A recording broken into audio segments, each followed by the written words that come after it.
मामा जी बाहर लोग कह रहे हैं कि ईद का चांद नजर आ गया है। अब ईद कितने दिनों बाद होगी?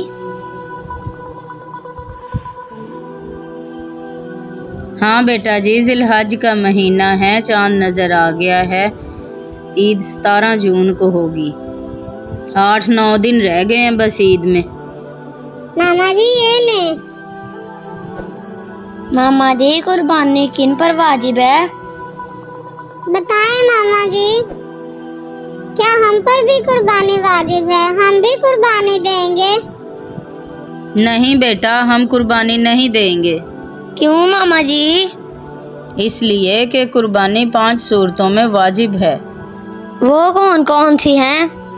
जिन लोगों पर कुर्बानी वाजिब है उनमें से वो लोग हैं जिनके पास सोना 1 तोला भी हो, चांदी 60 तोले हो, जिन लोगों के पास तिजारत का माल हो उन पर भी कुर्बानी वाजिब है। तिजारत का माल क्या होता है मामा जी? हमें तो पता ही नहीं।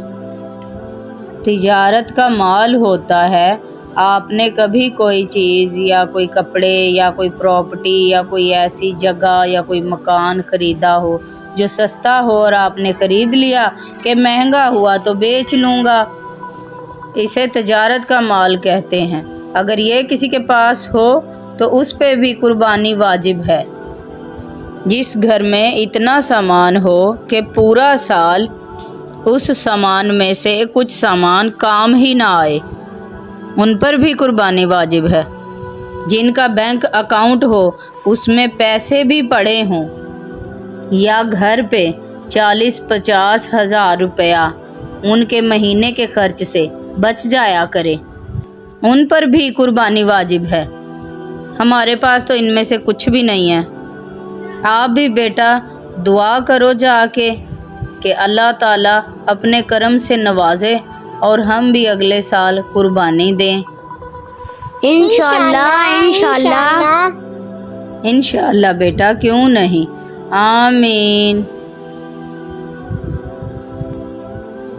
चलो अब जाके नमाज पढ़ो और दुआ करो। चलो मेरा बेटा।